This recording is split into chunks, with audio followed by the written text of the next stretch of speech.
what you're looking for. It's me, DLP. It's a style. Assalamualaikum warahmatullahi wabarakatuh. Salam sejahtera, Om Swastiastu, Namo Buddhaya, salam kebajikan. Perkenalkan, kami dari Universitas 17 Agustus 1945 Samarinda. Kami dari Fakultas Psikologi, Prodi Psikologi. Kami dari kelompok 10 ingin memenuhi tugas sejarah aliran psikologi. Dalam tugas ini, kelompok kami memutuskan untuk membuat video podcast tanya jawab tentang materi psikologi kolonial dan psikologi lokal. Sebelumnya, saya akan memperkenalkan anggota kelompok saya. Yang pertama, saya sendiri, Elisa Aprilia dengan NPM 231011001351045. Selanjutnya, nama saya Rosalina Alfansa, NPM 2311001351049. Selanjutnya saya Wopolvia Zahra dengan NPM 2311001351045. Saya Fatimah Zahra dengan NPM 23111100135105057. Dan saya Victoria dengan NPM 23111001351003. jadi itu perkenalan dari kelompok kami. Selanjutnya, tanpa berlama-lama, kita langsung saja podcast tanya jawab dengan tema psikologi kolonial dan psikologi lokal.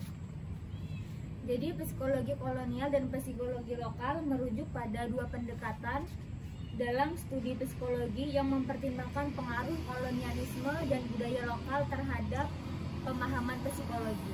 Are you ready, kids? Aye, aye, Captain! I can't hear you! Aye, aye, Captain! Oh!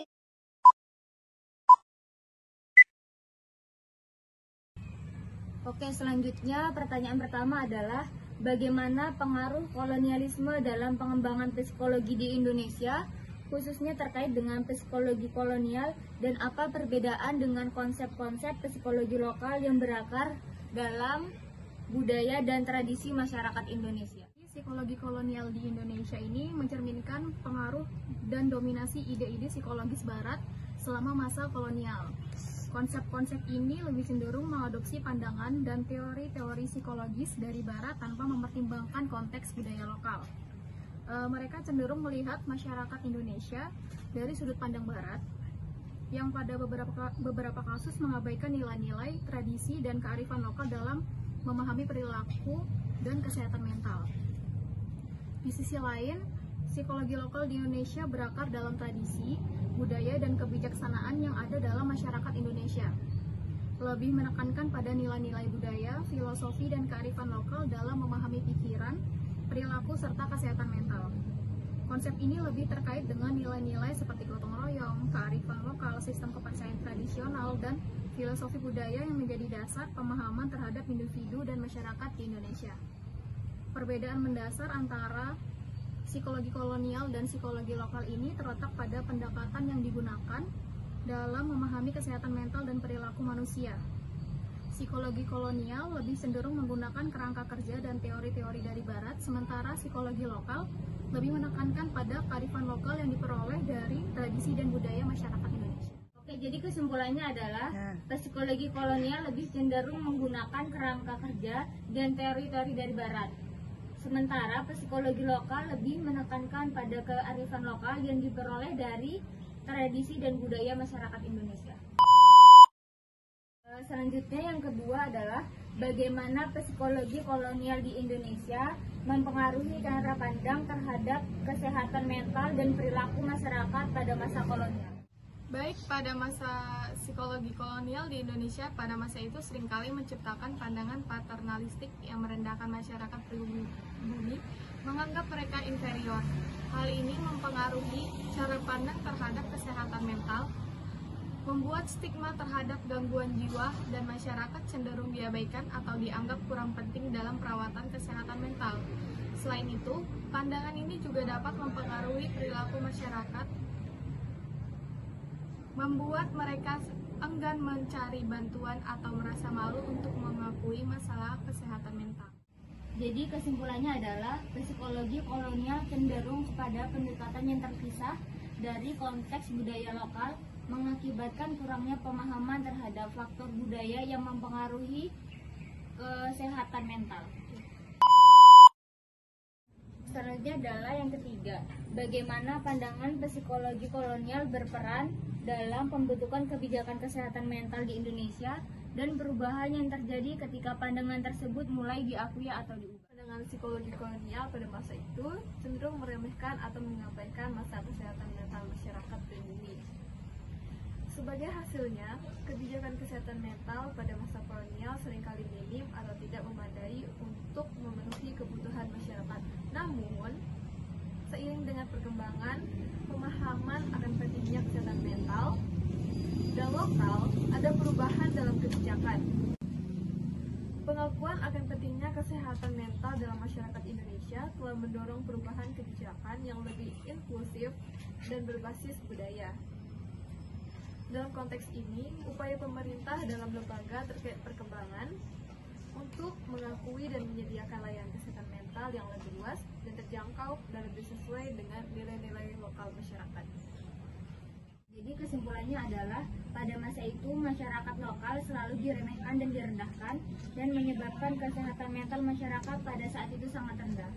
Namun seiring berjalannya waktu, pemahaman tentang kesehatan mental pun meningkat dan pada akhirnya dibuka berbagai rumah sakit jiwa.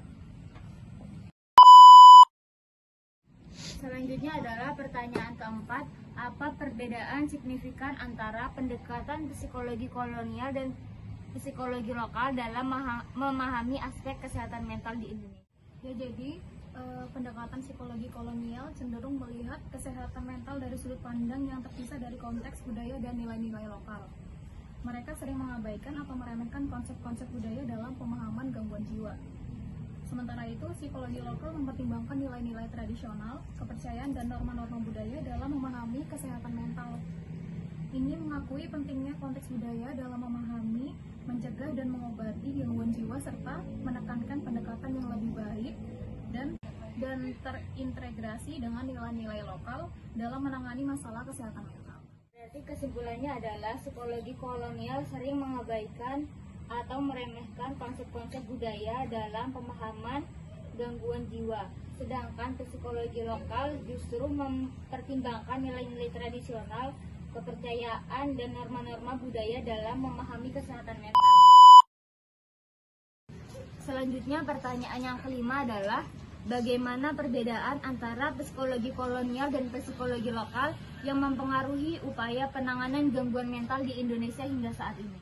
Mendasar antara psikologi kolonial dan psikologi lokal memengaruhi upaya penanganan gangguan mental di Indonesia saat ini melalui pendekatan yang digunakan dalam diagnosis, perawatan, dan pemberdayaan masyarakat Indonesia. Psikologi kolonial cenderung mengadopsi pendekatan yang terpisah dari konteks budaya lokal, mengakibatkan kurangnya pemahaman terhadap faktor budaya yang mempengaruhi kesehatan mental. Ini bisa mengakibatkan penanganan yang kurang efektif karena mungkin tidak sensitif terhadap nilai-nilai budaya dan perbedaan budaya yang mempengaruhi individu. Sementara itu, psikologi lokal lebih menekankan pada pendekatan yang terintegrasi dengan nilai-nilai budaya dan lokalitas. Hal ini berdampak pada upaya penanganan yang lebih holistik, lebih responsif terhadap kebutuhan dan nilai-nilai masyarakat, serta lebih mampu memperhitungkan perbedaan budaya dalam diagnosis dan perawatan gangguan mental. Perubahan terhadap pendekatan yang lebih inklusif terhadap nilai-nilai lokal lebih mendorong berbagai inisiatif untuk meningkatkan layanan kesehatan mental yang lebih terjangkau, mudah diakses, dan sesuai dengan kebutuhan dan konteks budaya masyarakat di Indonesia. Jadi kesimpulannya adalah psikologi kolonial cenderung kepada pendekatan yang terpisah dari konteks budaya lokal, mengakibatkan kurangnya pemahaman terhadap faktor budaya yang mempengaruhi kesehatan mental. Oke, selanjutnya adalah psikologi lokal. Jadi di psikologi lokal itu ada disebutkan tentang kauruh jiwa. Jadi apa sih kauruh jiwa itu? Jadi kauruh jiwa itu konsep atau pemahaman tentang jiwa, pikiran, dan aspek-aspek spiritual dalam budaya Jawa. Konsep ini melibatkan pemahaman tentang kehidupan batin, nilai-nilai spiritual, dan cara pandang terhadap kesehatan mental yang berakar dalam tradisi dan kearifan lokal masyarakat Jawa. Kauruh jiwa ini adalah pemikiran besutan dari Ki Ageng Suryo Mentaram yang mengemukakan bahwa manusia itu sejatinya memiliki keinginan, dan keinginan manusia itu tidak akan pernah habis dan menjadi salah satu alasan manusia untuk bergerak dan beraktivitas. Tapi menurut Ki Ageng Suryo Mentaram, ada cara untuk mengendalikan keinginan tersebut apabila sudah kebablasan atau dirasa sudah tidak realistis lagi, yaitu pengendalian tersebut berupa menumbuhkan kesadaran rasional reflektif terhadap keinginan apa saja yang berlandasan, yang dilandasi dengan 6 sa. 6 sa itu adalah sabutuhe, saperlune, sacukupe, sebenere, sapenane, dan semestine. Jadi setiap keinginan yang datang perlu disaring dengan prinsip. Jadi setiap keinginan yang datang perlu disaring dengan prinsip 6 sa tersebut agar benar-benar menjadi keinginan yang berdampingan dengan kebutuhan hidup. Karena pada kenyataannya kebutuhan belum cukup menggerakkan hidup manusia sehingga butuh keinginan yang tidak terkena bias-bias selain untuk menunjang kebutuhan hidup itu sendiri. Bisa nggak disebutkan contoh dari 6 sa itu sendiri? Jadi misalnya ketika seorang lapar, dia membutuhkan makan. Dia membutuhkan makan karena dia lapar, agar dia kenyang. Tapi berbeda untuk orang yang diet. Untuk orang yang diet, dia dia pasti akan betah menahan lapar. Nah, itu yang disebut yang 6 sa-nya tadi itu yang diaplikasikan ke situ, jadi menahan gitu loh. Terus contoh lain misalnya seorang mahasiswa itu sedang mengerjakan tugas makalah yang akan dikumpulkan besok, sehingga dia memutuskan malam ini dia harus begadang untuk menyelesaikan tugas tersebut. Tetapi selama dia bergadang itu dia kan pasti ngantuk, tapi karena itu tugas itu besok, jadi dia akan menahan ngantuknya itu supaya tugasnya bisa selesai. Seperti itu contohnya. Tadi sempat disinggung tentang Ki Ageng Suryo Mentaram. Bisa dijelaskan nggak secara singkat siapa sih Ki Ageng Suryo Mentaram itu? Ki Ageng Suryo Mentaram ini merupakan anak ke-55 dari Sri Sultan Hamengkubuwono ke-7 dengan Bendoro Raden Ayu Retno Mendoyo. Beliau dikenal sebagai tokoh yang mengembangkan pendekatan psikoterapi kauruh jiwa yang berfokus pada pemahaman dan pengendalian diri melalui pengalaman rasional dan emosional. Terima kasih. Oke, selanjutnya yang terakhir adalah bagaimana kauruh jiwa berperan dalam pendekatan pengobatan tradisional terhadap gangguan jiwa di Indonesia. Kauruh jiwa memiliki peran penting yang sangat signifikan dalam pendekatan pengobatan tradisional terhadap gangguan jiwa di Indonesia. Dalam pengobatan tradisional, kauruh jiwa digunakan sebagai landasan dalam pemahaman serta pengobatan gangguan jiwa. Hal ini melibatkan pendekatan yang lebih holistik, mengidentifikasikan nilai-nilai spiritual, pemahaman tentang keseimbangan emosi, serta pendekatan yang lebih terkait dengan aspek-aspek kehidupan sehari-hari. Pengobatan tradisional seringkali menggunakan ramuan herbal, upacara, dan praktik spiritual yang didasarkan pada kauruh jiwa. Tetapi melibatkan harmonisasi jiwa, tubuh, dan lingkungan dengan memperhatikan aspek spiritual serta keseimbangan dan eksternal individu. Kaulur jiwa juga memainkan peran dalam memberikan dukungan sosial dan spiritual kepada individu yang mengalami gangguan jiwa. Pendekatan ini mencakup dukungan keluarga, komunitas, serta dukungan dari para ahli spiritual atau adat yang memahami kaulur jiwa untuk membantu proses penyembuhan.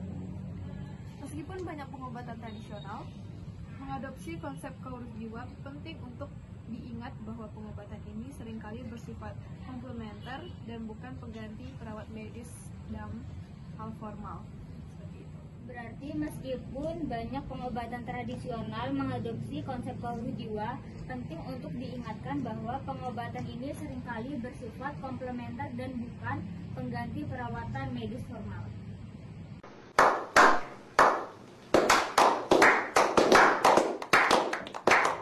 Oke, jadi kesimpulan podcast kami adalah terdapat komplektivitas dampak psikologi kolonial dan upaya mengatasi melalui pendekatan postkolonialisme dan pengakuan terhadap warisan kolonial.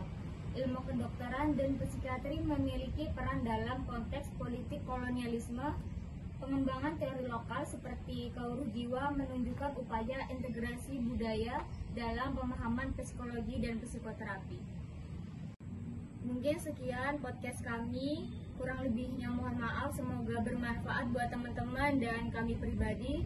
Kami akhiri, wassalamualaikum warahmatullahi wabarakatuh.